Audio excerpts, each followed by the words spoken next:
Salut et bienvenue sur la chaîne de Monkey EDC pour un autre volet sur les couteaux de nos régions. Aujourd'hui, on va s'attarder sur une région qui me tient à cœur, la région de l'Aveyron et ses départements limitrophes, la Lozère. Dans cette région-là, qui est une région riche de la coutellerie, puisque c'est un milieu où la ruralité a toujours existé, et donc les couteaux de poche et les couteaux de berger ou les couteaux de paysans ont toujours eu place auprès des locaux.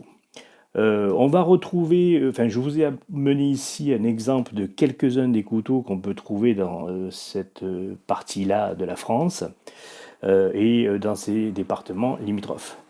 Un des couteaux le plus connu, que tout le monde connaît son histoire et puis plus particulièrement son actualité assez récente, on parle ici du Layol. Donc on est ici sur un modèle Layol en bois de rose, 12C27 au niveau de la lame, un couteau qui vient directement de la ville de Layol, celui-là, puisque pour moi, mais ceci sans rentrer dans une polémique, un Layol ne peut être un Layol que s'il est fabriqué à Layol. Mais ça reste ma position. Ce couteau-là, que vous connaissez largement, qui existe déjà depuis le XVIIIe siècle. Je ne vais pas vous rappeler l'histoire du Layol, vous savez que c'est vraiment un couteau les plus traditionnel. C'est le couteau que l'on pouvait trouver dans les poches, alors celui-ci et puis son ancêtre, sur lequel il a été dérivé, qui existait déjà depuis très longtemps, dans la poche des paysans. Dans le même style, on a ici son cousin, ou frère même plutôt, et demi, qui est tout simplement l'Aveyronais. L'Aveyronais est la même chose que le Layol, sans la mouche, tout simplement. Voilà. C'est un couteau que l'on pouvait trouver déjà depuis aussi pas mal de temps. Au niveau de la silhouette, il se ressemble très fortement au Layol. Hein, voilà. Donc c'est vrai que si on n'y fait pas gaffe, on pourrait rapidement les confondre. Alors, il répond aux mêmes critères plus ou moins que le Layol. On va retrouver donc cette fameuse lame là de 9 ou 11 cm. Il existe en deux tailles. On a toujours cette lame Yatagan ici que l'on reconnaît assez facilement. Et puis ce manche là. Alors celui-là bien sûr est d'un bois un petit peu plus précieux, mais on va pouvoir aussi le retrouver traditionnellement en corne. À l'origine, comme le Layol, on trouvait essentiellement des lames carbone, et puis plus tard sont venues les lames 12C27. D'ailleurs, maintenant, ils sont tous fabriqués avec des lames 12C27. Alors, tout comme le Layol, on va pouvoir le voir, donc son manche est fixé bien sûr aux platines par des petites 4 petites vis, enfin une qui s'addaxe, qui est ici, et puis les trois autres dans le manche. À la différence du Layol, il n'y a pas la petite croix comme l'on peut trouver ici, qui permettait, soi-disant, une fois trempé, planté dans la miche de pain ou dans le bois, de servir de croix pour prier dessus. Ce que la tradition voulait à l'époque. Et puis, donc, on a ici deux autres modèles. Alors, celui-là, vous le connaissez, j'en avais fait une vidéo, il y a eu un petit peu de polémique dessus. On est sur le couteau du Larzac, qui est pour moi, qui fait pas partie des couteaux traditionnels, même s'il est dérivé du couteau de poche des paysans et plus exactement de la partie pastorale de l'Aveyron. Mais pour moi, ça reste quand même ce qu'on appelle un néoclassique, hein, c'est-à-dire un couteau qui a été remis au goût du jour par rapport aux anciens couteaux classiques. Donc avec la forme ici de bélier qui pouvait être sculptée ou non selon la finition que vous souhaitez pour ce genre de couteau, qui a d'ailleurs, je trouve, par son prix complètement perdu le côté pastoral qu'il avait à l'origine, puisque c'était des couteaux de petit prix qui étaient dans les poches des gardiennes de troupeaux. Dans la continuité, on va avoir celui-ci, donc qui est fabriqué par l'atelier du Larzac. On est ici sur l'âme du pèlerin, donc ça c'est la même chose, c'est un couteau néoclassique plutôt, qui a été créé à l'inauguration, enfin comment ça s'appelle, au développement du chemin de Compostelle, puisque moi, lorsque j'étais petit, si vous voulez, le chemin de Compostelle, on en parlait, mais il n'y avait pas tout ce tralala qu'il y a autour à l'heure actuelle depuis quelques décennies. Voilà, maintenant c'est devenu, entre guillemets, pour moi, comment ça s'appelle, une activité touristique comme une autre, hein. Et ça a un petit peu dépassé le stade de quelque chose véritablement qui correspondait au pèlerinage proprement dit.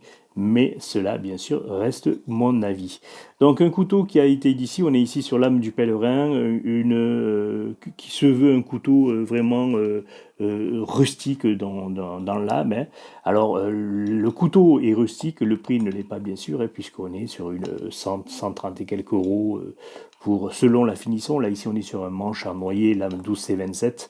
On peut l'avoir en lame brute de forge et là on tape rapidement dans les 239 euros, selon bien sûr après la finition du bois. Donc il n'est pas le seul de la lame du pèlerin à sortir, enfin comme couteau de chemin de Compostelle. On va pouvoir trouver le Santiago aussi, qui est fabriqué toujours par la même entreprise, ou alors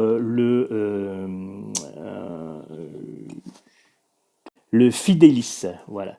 Le Fidelis qui est aussi alors un couteau lui plus orienté. Alors c'est un néoclassique aussi qui a été réédité de la partie plus historique des Templiers.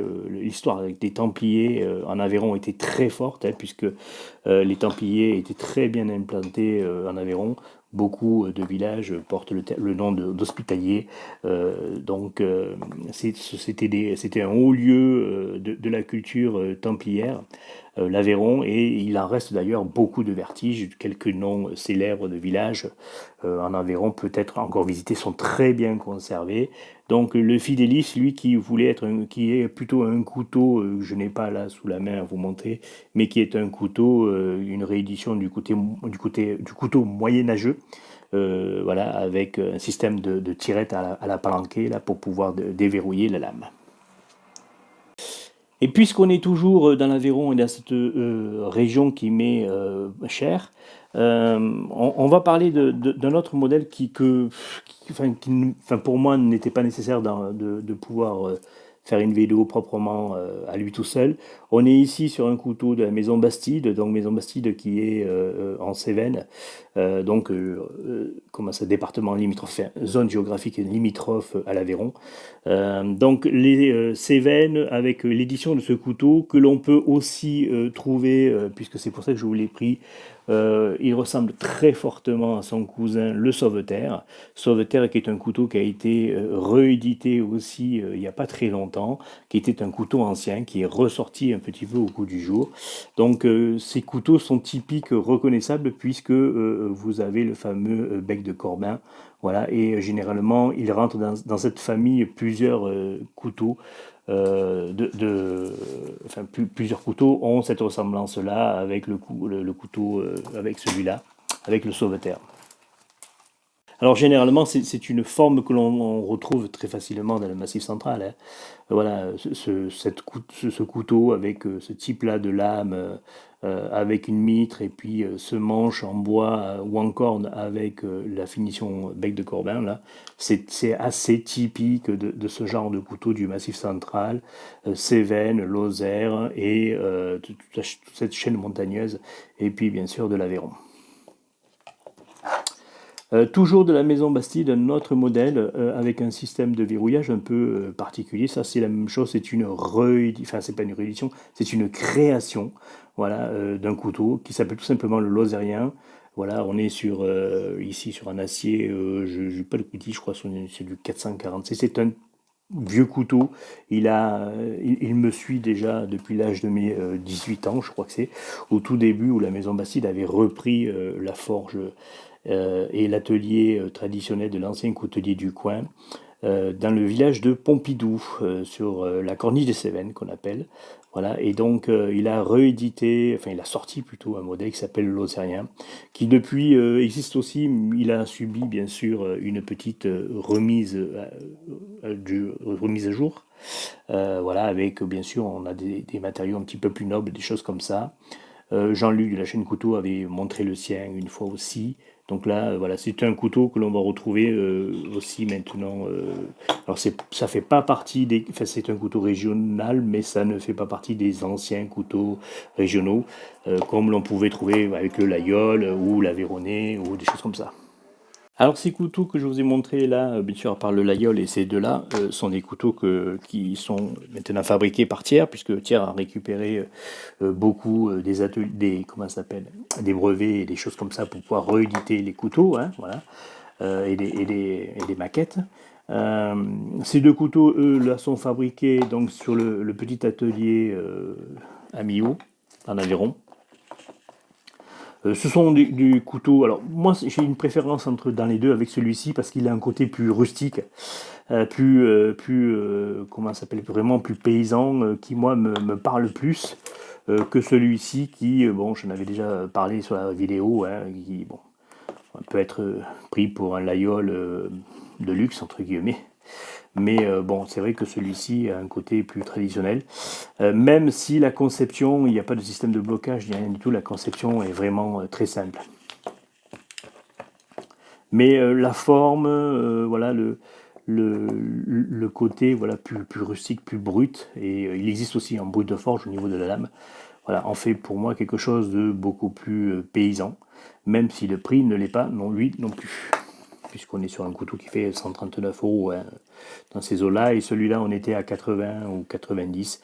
Ça peut monter rapidement au-dessus de 100 selon le type d'essence de bois que vous choisissez. Voilà, je vous laisse sur cette vidéo et cette partie de la région. Je vous laisse mettre des commentaires, bien sûr, vous abonner si ce n'est pas le cas. Enfin, vous connaissez tout le processus.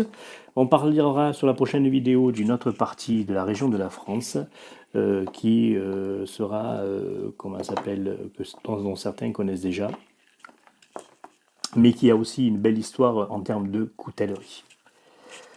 Je vous remercie et je vous dis à la prochaine pour une autre vidéo.